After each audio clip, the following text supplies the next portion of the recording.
I'll just say a few words on how Wire, we started the Wire and how it evolved, and then I'll conclude my my speech. So we, in 2015, 1 year after Modi government came to power, three of us, Siddharth Vardarajan, me, and our third partner, Siddharth Bhatia, we were all part of the legacy media, print journalism. We worked in different newspapers.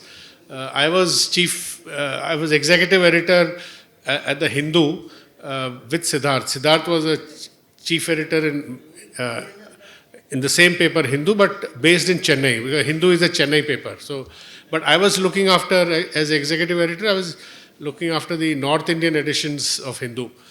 Before that, I had worked as editor in Financial Express, Indian Express. I used to write a column in Indian Express, etc. And my third partner, Siddharth Bhatia, had also worked for various newspapers. And I tell people that between the three of us, we had nearly 100 years of experience in legacy media. So it was a big change for us in 2015, to launch an online media platform, because we were essentially like Venki also knows, he's also been a print journalist. We used to think print, and for us to do a transition from print to online, especially in circumstances that existed after 2014, when Modi government came to power.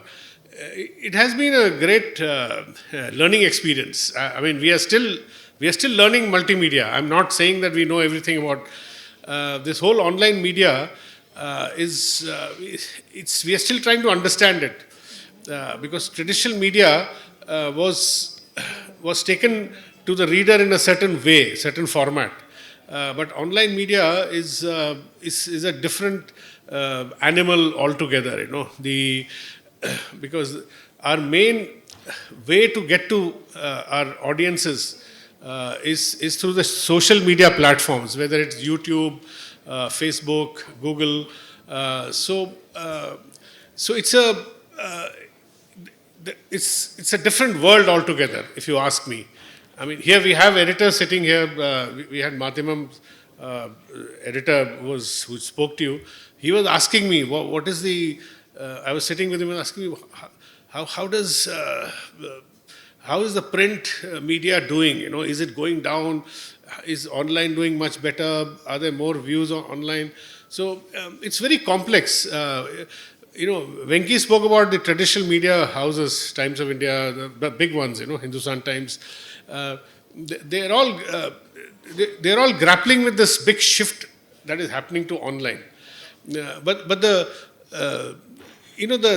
contradiction is, all these legacy groups, they are still making money from print.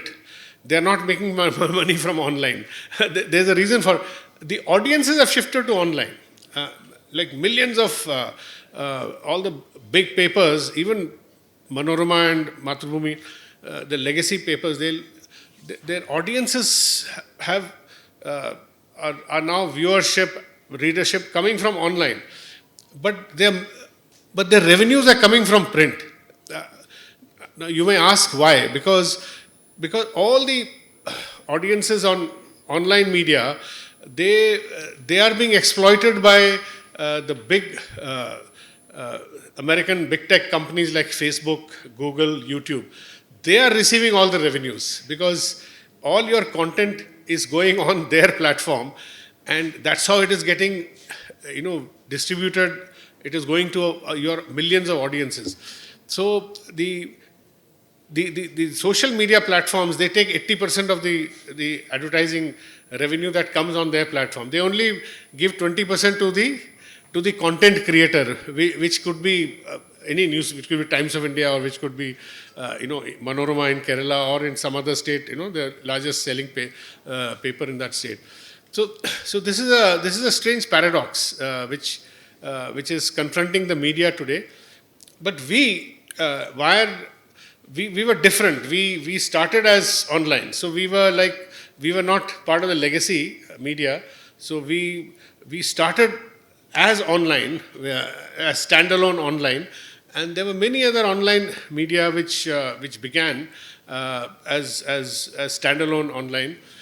And in 10 years since 2015, I can tell you that the small, I call, we are like, I often give this example that that the smaller online media, they are more like tenancy farmers. we, internet is a big space, and we use that space to do our journalism, to speak truth to power, to separate truth from untruth, separate facts from fiction. So we are like small tenancy farmers. The legacy media are like the old zamindars because they are legacy media. But I call the big tech, the YouTube, the Facebook, the American big tech companies who are the distributors of all our content. They are like the global zamindars, 100-pound gorillas who on whose strength, distribution strength, we all survive. Small online media also, we survive on that. So now if you look at the global media, internet based, so these are the three layers. So there are 5-6 big tech companies like Facebook, as I said, YouTube, Google, etc. And they are the main platforms through which we distribute. Like we are at the second level, all the big national legacy media, and we at the bottom, we are like the small, as I said, small tenancy farmers. And it's being small. The heartening thing is, being small has not deterred us from making our presence felt and making a big name for ourselves and big brand name for ourselves. Not just Wire, there are others also.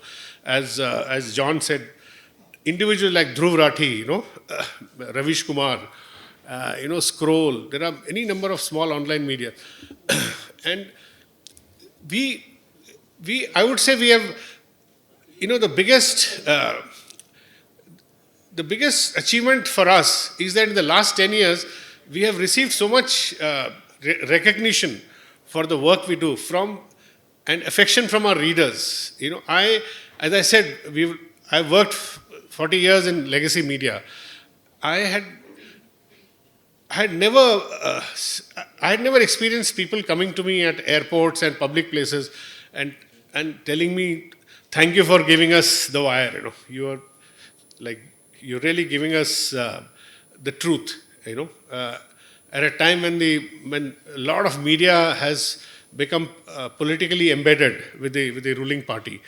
So this affection that in the last 10 years, the response that we've got from people, we have not experienced this in the previous 30 years when we were editors of bigger papers. So this is the difference. And although, as John said, we work on very, very tight, almost down to the bones budget. We are not earning. We are all earning. All three of us. We are earning less than a third. I think 1/5 of what we used to earn in bigger papers. And all our journalists with us, they are also very committed.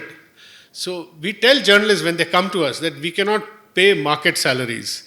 If you're coming to us, you're coming out of commitment.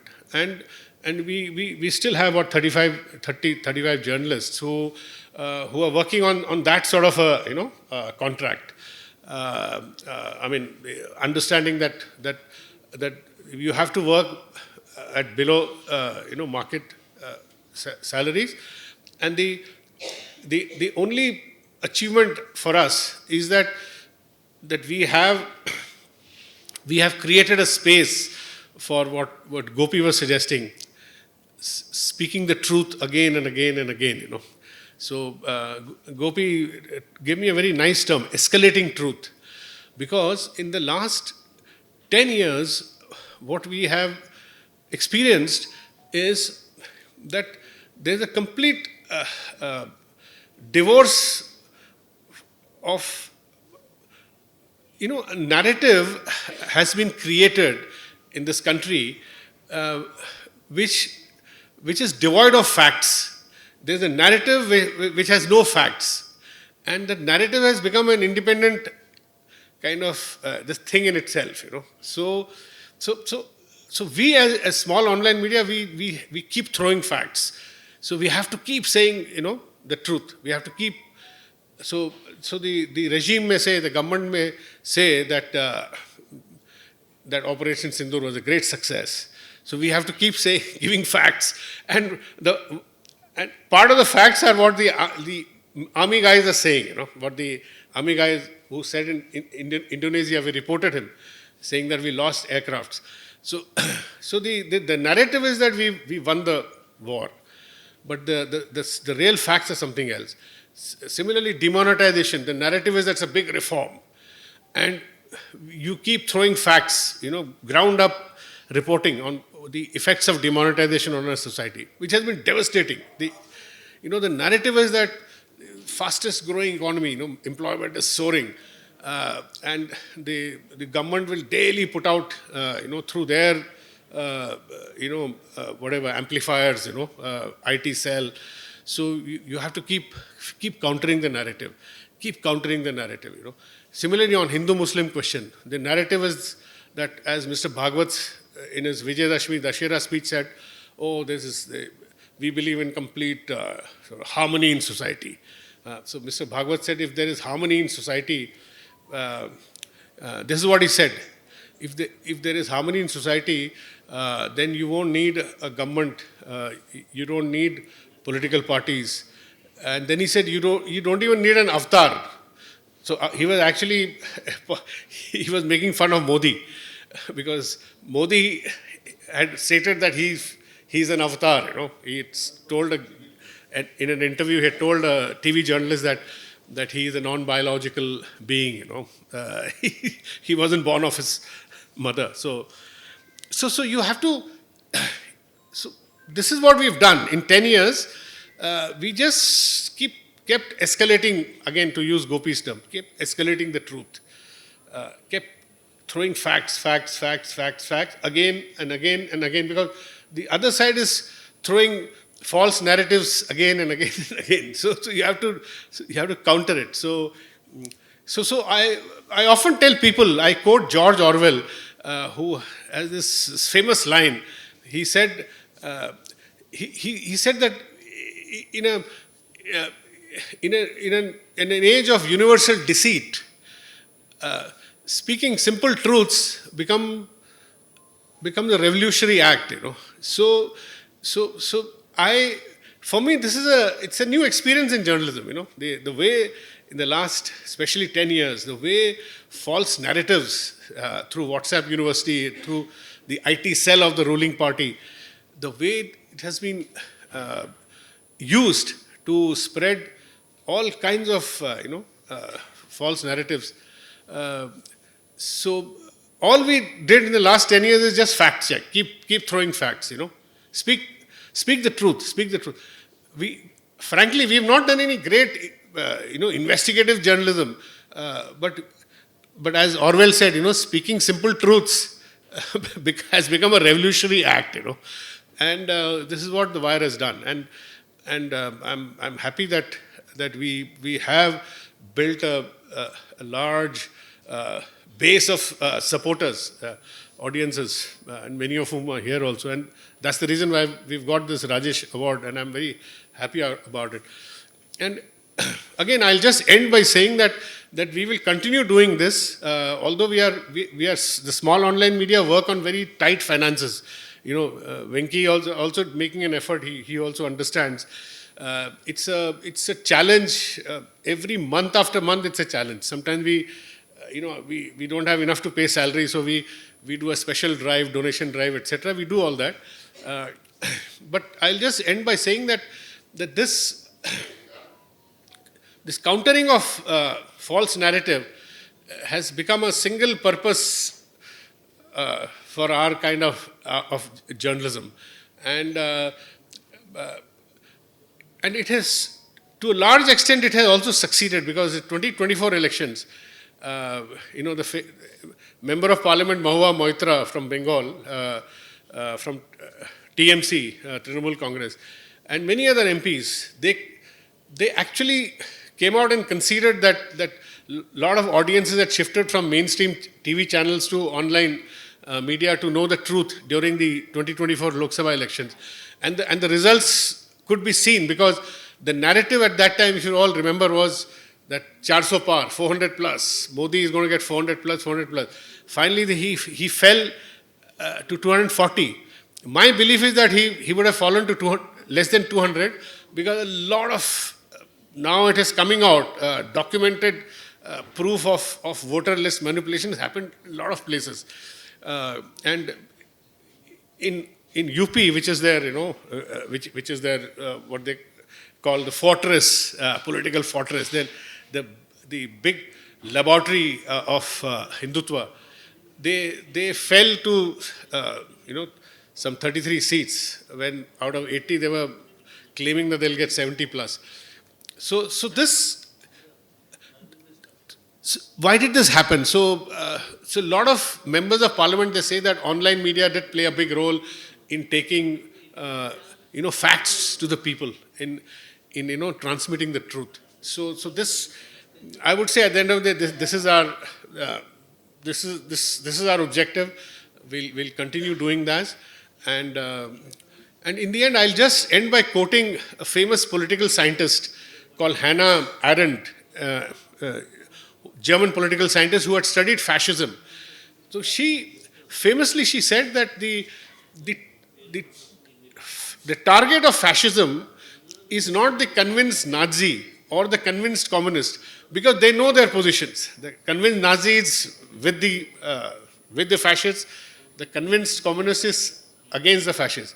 It's the large number of people in the middle who are the targets of fascism, because fascism tries to build narratives in such a way that this large number of people in the middle, they forget the ability to sift truth from fiction, fact from fiction. So they reach a point where they don't know what is a fact. So they just stop believing in anything.